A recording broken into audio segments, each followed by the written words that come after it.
Hello everyone, welcome back to my channel. About a week ago, maybe a little bit more than that, I came across a video on Instagram that really grabbed my attention.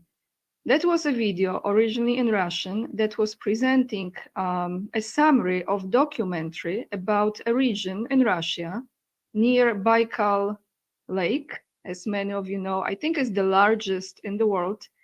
Incredibly beautiful area, one of the most natural preserved regions in the world, stunning nature.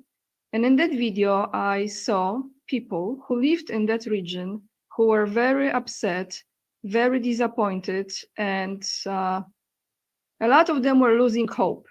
I understood a lot of what has been said in that video. However, since my Russian is not fluent, I still was struggling with full translation of that clip. But that took me on a path to doing a little bit more research because I have not heard about this particular business venture between Russia and China before at all. So as many of you know, I had a different opinion for quite a long time. But now when I am coming across things like this, I see that at the end of the day, it all comes down to political theater and regular citizens, regardless of what country they reside in, that are paying the price of the decisions that are being made over them. So let me start with, first and foremost, showing you this clip. This will be short clip in Russian. You will see images. Many of you don't understand Russian language, so don't worry. I'm going to take you to another video that will have the translation, as well as some commentary about that particular situation in that region. But before, we're gonna go to an article from TASS, because this is, to many of you who still don't see the bigger picture, this is the only source that you will probably trust. This is from 2015, so 10 years ago. Nevertheless, the video I will be showing you is recent. Governor says term of Russian land leased to China will be known within a year. So what is this about? Here you can see the Trans-Baikal territory, and this is exactly the region I will be addressing in my video today. However, this article is 10 years old, so let's read this. The authorities of Russia's Trans-Baikal territory announced their decision on leasing out to China a total of 115,000 hectares of land for a term of 49 years. Well, they could just round it up, right, to 50, but 49. June 19th from 2015, a decision on the time period during which the agricultural land in Russia's Trans-Baikal territory in East Siberia will be leased to a Chinese company is due to be taken within a year, the region's governor said on Friday. In comments on that, as far as the land goes, the governor said, a protocol of intent has been signed that envisages the implementation of a joint project on developing the agricultural land.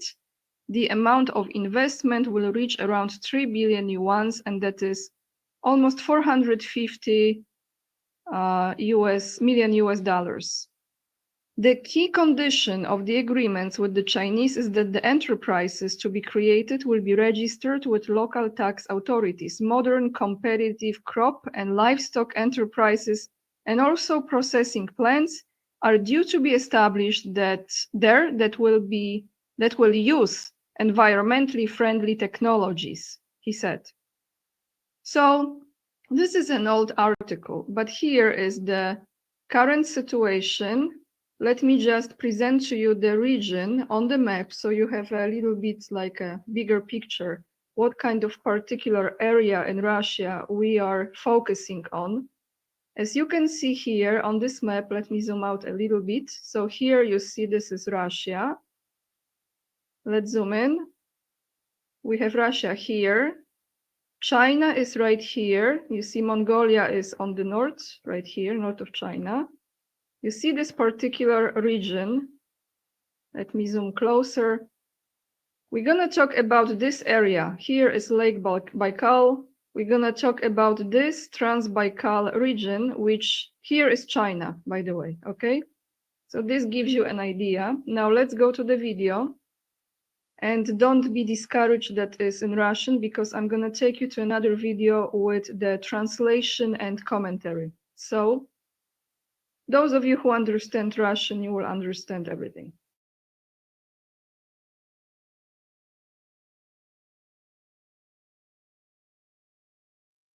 Заповедную зону в Забайкальском крае отдали Китаю, чтобы там добывали уголь. Китайцы приехали, рубят лес и выселяют жителей ради постройки дороги к месторождению. Сотни грузовиков будут ездить каждый день и поднимать облака пыли, под которыми невозможно жить. И местные понимают, их бросили. Он и говорил, да я жалею о том, что меня на СВО не убило. Потому что какая это жизнь? Лучше вообще не жить, чем так жить. Вот сейчас... Of course, I will attach it down below in the description box, but just briefly before I close this image, what does it say? This, first and foremost, this content creator, or I don't know how to call it, because I don't know exactly who runs this this channel or this documentary. They are anti-government in Russia, okay? So of course, you will say this is bias, but this story, in my opinion, shows a lot, okay? It tells you a lot. So this describes the Chinese who came to that region, cut down the forests and evict residents to build a road to the field. This is only a small part of the future of Russia with this power. All they want is money. They don't care how many people die, how many villages will be destroyed, how much land will be sold to other countries. So you wonder, what is this really about? Now, I'm going to take you to a YouTube channel that is created by a Russian person who left Russia because he didn't want to be drafted and die in that conflict. So he left Russia. He now resides in Portugal. And some of you will say this is very biased because this is completely anti-Russia, etc. I wouldn't say necessarily. Of course, there are some things you might not agree with, but this shows you a different side, okay? So you might not agree with the way how this young man is commenting on things. And that's okay, whatever you choose to believe. But now I am at this stage when I am stepping away from all of it and looking at everyone, questioning absolutely everyone, not trusting any government. So I approach this kind of video in a different way. He is originally from Russia. He lived there. He comes from not Moscow, but different city that was also going through some challenges. And you know, I want to really show you this video because this will be with translation, with his commentary, that some of you might find maybe not appropriate, but I think it's in many cases really on point. But he has his own individual specific delivery, so everyone is different. The matter, what is important here is the story. So let me take you through this video, and I will be skipping to those parts that highlight the situation of Russian people who live in that region and what really took place, how that deal with China is affecting those people. And I just wonder, like, China does not have enough trees. Do they not have coal at all? I mean, I don't know. Very interesting, huh? So let's take a listen, let's take a look, and please be open-minded. It always helps.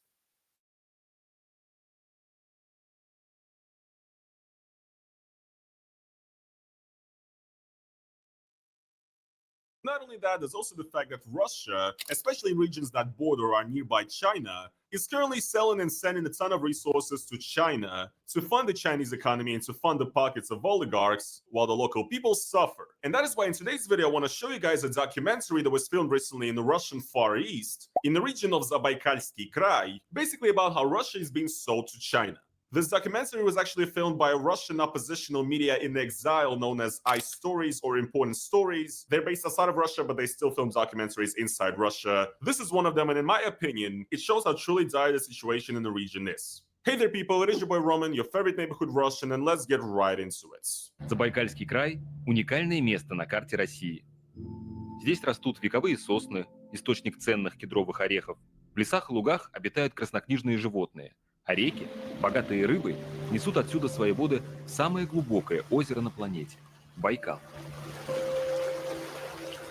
Yeah, these are areas of Russia that are absolutely beautiful that I have never been to because they're just so far away. Russia's such a big country, but maybe one day, hopefully, I'll visit it. And maybe, hopefully, by that time, they're still going to have some trees left over there. And not everything is going to be shipped to China. Но над всей этой красотой нависла угроза. Здесь собираются в разы увеличить добычу угля. Дорога, по которой по плану будут проезжать сотни грузовиков в день, должна пройти прямо по долине реки Чекой, в непосредственной близости от сел.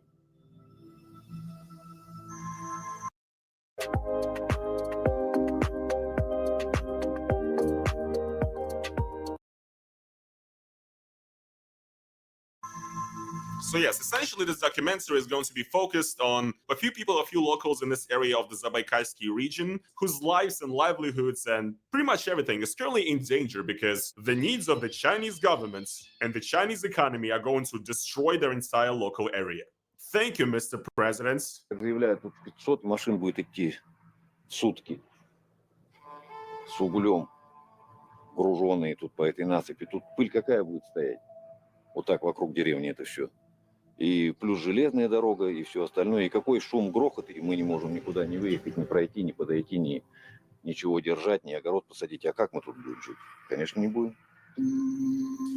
Yeah, I mean, such a beautiful area and what's going to happen to it. This is depressing. And look, the thing is, right, before we move on, this hits extremely close to home for me as well, because I'm from Russia, from the city of Chelyabinsk. It's a large city with over 1 million people in rural Russia. The city is known as a meme. You know, there was a meteor in 2013 that fell over our city and stuff. I do have a video about that. But one thing that my hometown of Chelyabinsk was always known for was also the terrible pollution. Chelyabinsk is a very industrial city. We have a ton of factories, a ton of different plants that are constantly churning out smoke and, you know, all sorts of great stuff into the air. And Chelyabinsk is basically known to be a terrible place regarding ecology. So guys, I'm going to skip just to focus on that region that I focus on in this video today, okay? I will, of course, attach the link to this video and his channel down below. So let me just skip a little bit further.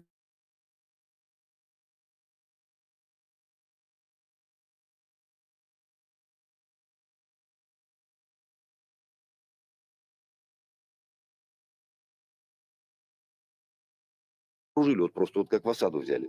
А что, человек вот жил, у него ничего больше нету. Он надеялся, что у него вот какой-то домишко есть, тут какой-то он скот тут завел, детей нарожал, тут что-то, тут огородишко. Ну я вот часто как-то что-то выживу туда-сюда. А тут бах, приходит тебе дядя и говорит, что да, слушай, друг, у тебя ничего нету. Давай отсюда куда-то. This is sad, man. This is just sad. В этом районе расположено Зашуланское угольное месторождение. Соглашение о его разработке в 2014 году в Шанхае в присутствии Путина и Си Цзиньпина подписали российская ЕН Плюс Групп, основанная Олегом Дерипаской, и крупнейшая китайская угольная компания. Classic. The same oligarchs that existed in the 90s, by the way, that, you know, Vladimir Putin was supposed to. You know, the legend is that he threw away the oligarchs. But the same exact oligarchs that were, you know, present in the 90s are now mining ore in the Far East in 2025. You know, this country is a fucking joke, man. Чайна Шиньхуа. В 2021 году их совместное предприятие, компания «Разрез Уголь», стала резидентом территории опережающего развития, сокращенно ТОР, и получила льготы на добычу и вывоз угля в Китай. Advanced development area. That's a great way to say we're going to destroy your area completely. И вот все эти деревни мы попадаем в ТОР. Они в текушку все решили за нас. Заявлено, что они первый же год начнут возить 5 миллионов тонн. 250 метров он от моего огорода. А 250 метров мы не имеем по их же законам права подойти к этой дороге. Это что, получается, я сейчас выхожу в свой огород, и я уже нарушаю закон? Мне штраф. Не я пришел на их дорогу-то, а дорога пришла ко мне. What a sight of a Russian village, you know. So yes, obviously the far east of Russia is very close to China, it borders China, and in these areas, these days, the amount of resources that are being sent to China, it's only increasing with every single day. And yeah, in the far eastern region, there's an abundance of coal, other natural resources, and another big one that is currently being exported to China in massive amounts is wood. And essentially what's currently happening is that thanks to the large appetite of the Chinese economy and thanks to the willingness of the Russian government to sell out the country, all of these areas are under massive risk of deforestation. Как-то это нам с детства прививали. Попробуй где-то там или тезку поставить на кедре, или стукнуть не туда, куда положено. По затылку поддадут и пинковушу дадут, и объяснят, что это твой кормилец. Надо относиться с уважением и к земле, на которой ты родился, и которая тебя кормит. Потому что если ты не будешь уважать землю, где ты будешь жить-то? Где твои потомки будут жить? А зачем они потомки, если не будет земли? А теперь не то, что там люди, здесь и никакие ни растения, ни зверушки, никто здесь жить не будет. Здесь будет лунный пейзаж. The Quadlock Black Friday sale is on now. For a limited time, you can get 30%.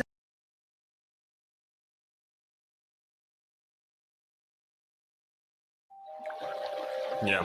So, as you can see, this is a big tragedy for the people of this region. They love their nature, and it's about to be destroyed. And once again, just like in the case of what happened in my city, for example, the people tried to protest, the people tried to reach out to the local government and protest, and nobody cares. На одном заседании мы выиграли в районном суде, и необходимо было приостановить выполнение работ. Но, тем не менее, китайская сторона, не знаю уж под каким предлогом, с чего разрешения, продолжает вырубку лесов, продолжает готовить площадь для строительства автомобильной дороги. Это страшно то, что угольный разрез, вот эта дорога, это все находится на Байкальской буферной зоне. Вот эта катастрофа, она отразится напрямую на озеро Байкал.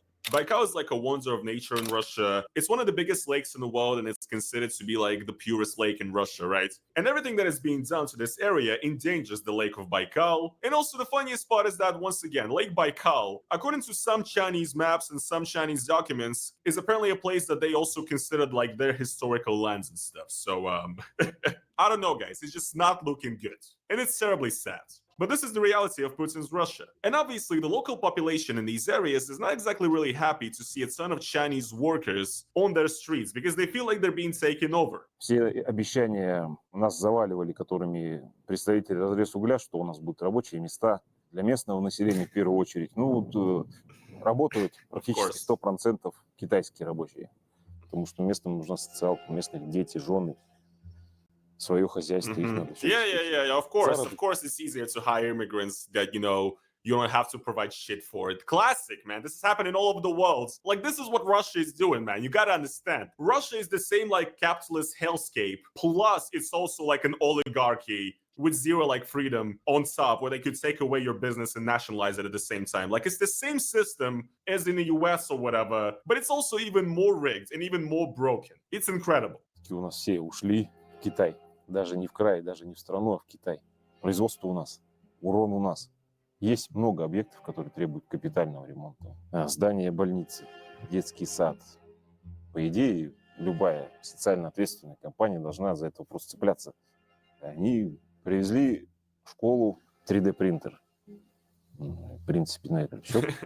Народ свое мнение выразил, что не надо. Но они решили не считаться с людским мнением. И все, и они дома китайцам поздавали. И вот они вечерами гуляют, китайцы. Они так ходят, что мы хозяева, вы-то здесь никто. See, obviously, it's not a good situation. It feels like the Russian people are feeling that not only is their land being taken away and destroyed, but also the government is not even providing any jobs. All the jobs are just given to the Chinese immigrants. So before we continue, I want to say a few words. Some people will say, oh, this is Western propaganda, this and that. Would you say that to those people who live in that small little village, who clearly, obviously, love their land, who love the nature, who probably have been there from generation to generation, So if you want to be objective, what would you say is their story? What is their story? Do you think this is just manipulated story? Well, it's not, and I'm going to show you later on as well some facts, but clearly it looks like the same way people are being treated all around the world. Sometimes you just don't come across this information as easily as you do in other places. So let's continue. Meaning the information has been suppressed.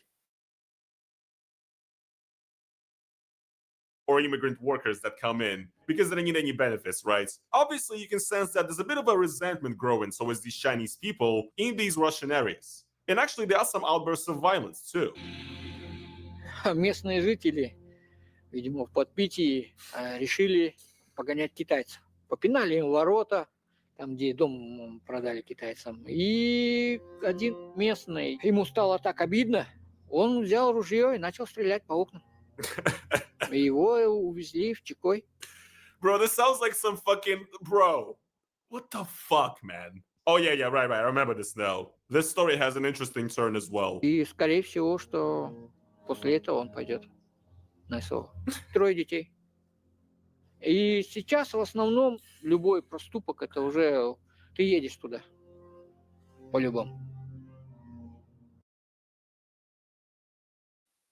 So here we go. Some of people who live in that region, they had enough and they just got drunk and went to this place where Chinese live. And one of them was offended and was shooting, the windows. And he got in prison, and to come out of prison, he said that he will go to fight. Oh my God, guys, you see, that is the story. And, I'm sure it's at the end of the day, when I look at all of this, I'm just being literally awakened to how people have been manipulated with all of this. Played from every angle.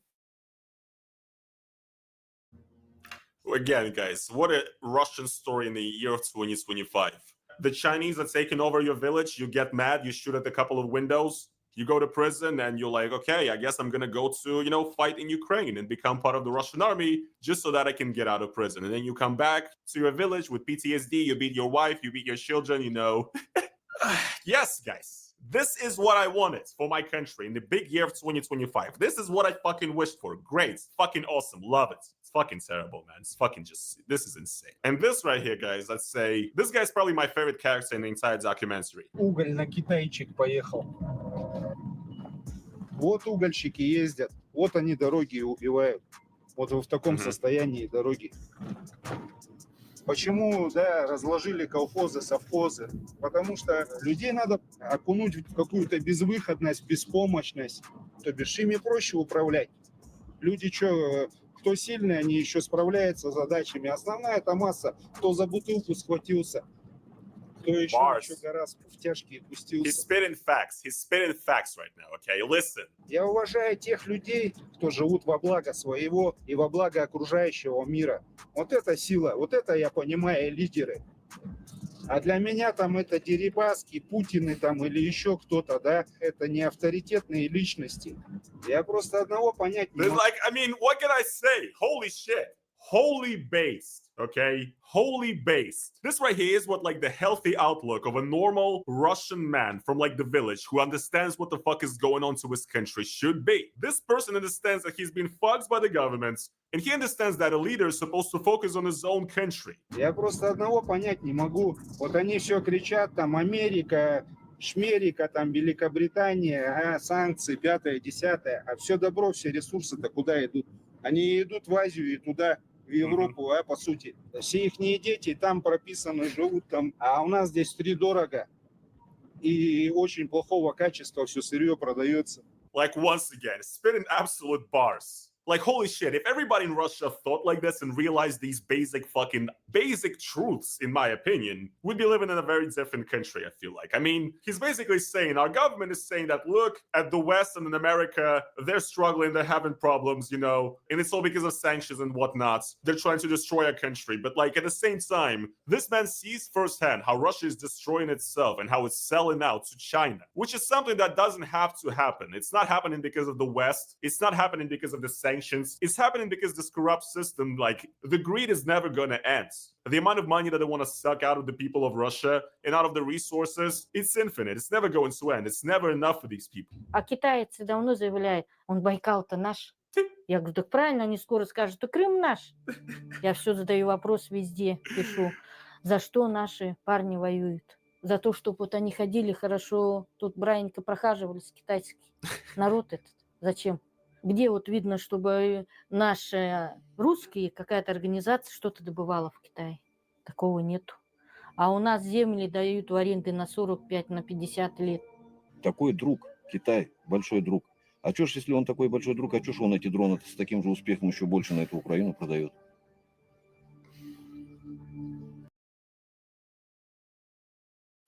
So interesting. So this man, the simple man, who usually the simplest people have the most wisdom, he says, so this is such a good friend, Xi Jinping, to Putin. So how come if he's such a good friend, he's selling drones to Ukraine? Because it's all political theater. I'm telling you guys, the longer I look at it, the more I see they don't care. They really don't care about people at all.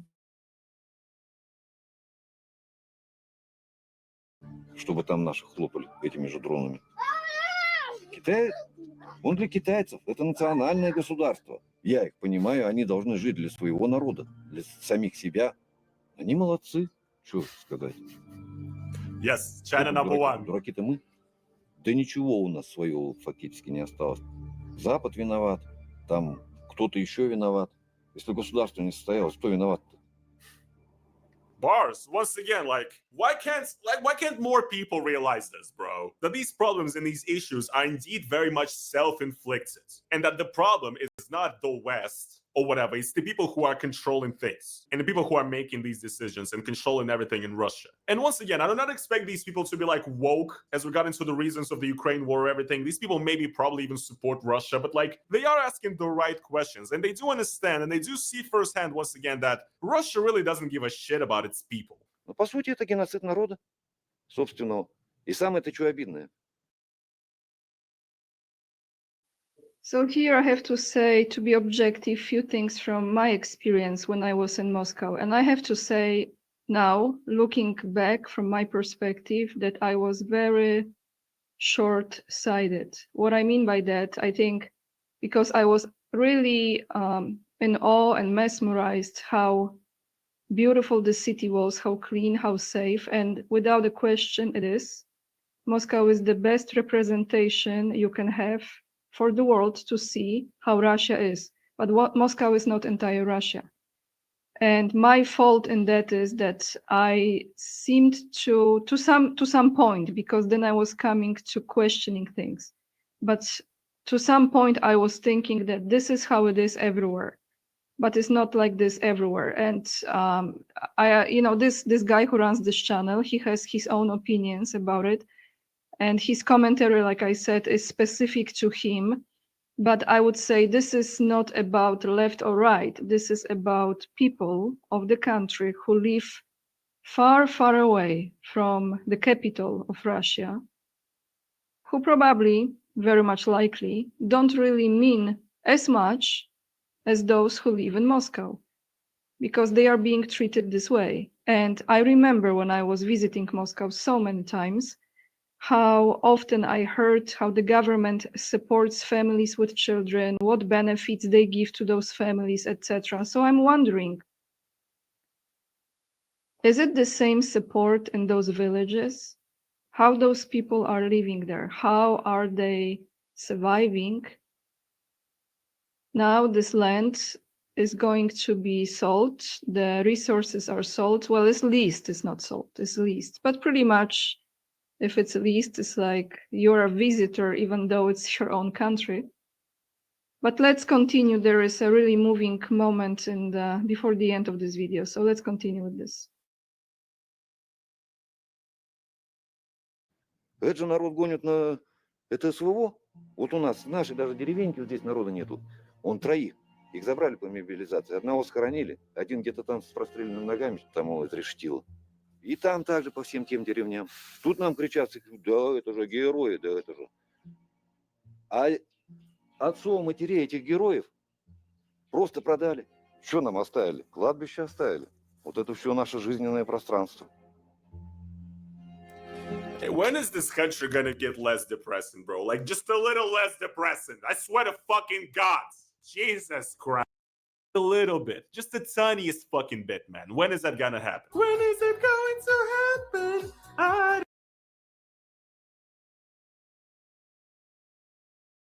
You've been told to reverse time, to chase youth, to erase.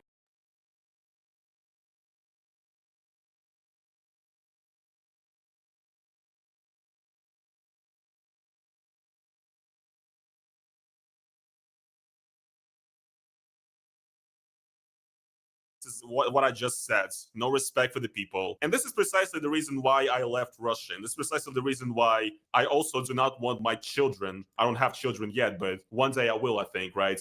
I do not want my children to have to grow up in Russia and to have to go through the same bullshit and the same hardships and the same, like, idiocy that I had to go through, right? And I'm still going through a lot of fucking idiocy. Like, here I'm living in Europe, you know, in a lot of cases, I feel like I'm stuck between a rock and a hard place. Like, there's a lot of restrictions for me as a Russian citizen that is coming from the side of the West. And there's also, like, my own country is terrible and wants me dead, basically, right? Wants to put me in the meat grinder, essentially. It's not great, right? And the life of an immigrant, like, yes, it's better for me to be in Portugal right now, in Europe, than to be in a trench right now. But it's still not the best life ever, okay? It's a lot of anxiety, it's a lot of difficulties. I do not want my children to have to go through the same fucking shit. Матушка земля, извини, пожалуйста. Пожалуйста, извини. Ты все даешь для нашего процветания, для нашего счастья, а мы это не ценим и не ценили. Такую уникальную природу просто взять и загубить ради какой-то корыстной наживы.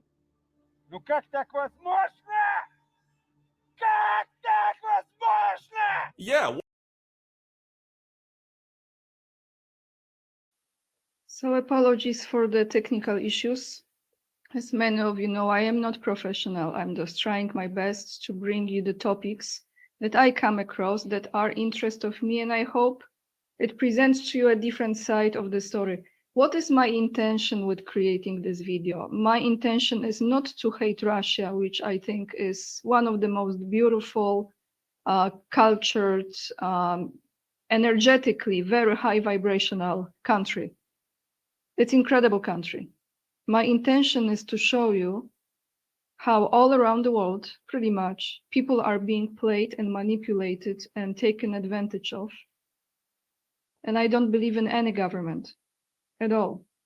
And watching this documentary was just showing me how, you know, you think, so you're gonna go to this area, remote area, you have some peace in mind, no one's gonna bother you. You're far away from all of this madness. Where is Ukraine and where is Baikal? How far away? You have simple life, no luxuries, animals, nature, healthy food, maybe no chemtrails, but you still have the graves of your sons, brothers, husbands, fathers. So somehow they were able to get you there. And now not just your life, but those who remained will be affected because the business must go on. And money is the most important thing.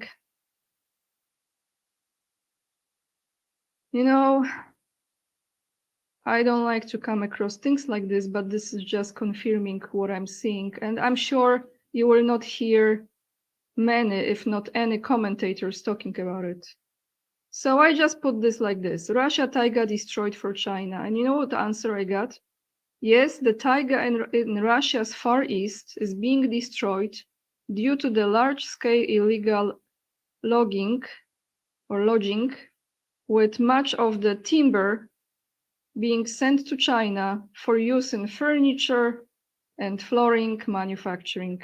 This is driven by demand from China and is linked to poor law enforcement in Russia, which allows illegal logging to occur with impunity. This destruction poses a severe threat to the region's ecosystem, including the endangered Amur tiger population. So guys, that's all I have for you today, a different side of the big picture. Probably the Zionists are behind this as well, because they like to profit very much. That's their driving force, plus the blood sacrifice and human sacrifice. They like that. So sad. I really feel for those people. And you know, this is just one example in this particular region. But how many countries are going through the same? I'm pretty sure in every country you're going to find this. In Poland, we have the same forests being, you know, trees are being cut out. The same story, just on a different scale, of course. But what's new? What's different here? So that's all I have for you guys. I will attach the links down below in the description box. And if you are planning to criticize me for showing this to you, then it's your problem. I know what I know, I see what I see. And I don't think any of those people in this small village has any benefit of talking about this. That is actually a fact and a business deal in the making right now. Thank you very much. Hit the thumbs up if you still appreciate the content, subscribe, and let me know in the comments down below. And if you choose to support my work, the best way is to donate on PayPal, become my Patreon supporter or local supporter. And that's it. Lots of love. And remember, we are the leading edge and we are saving humanity.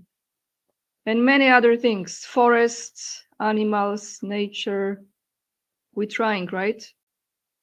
Bye, everyone.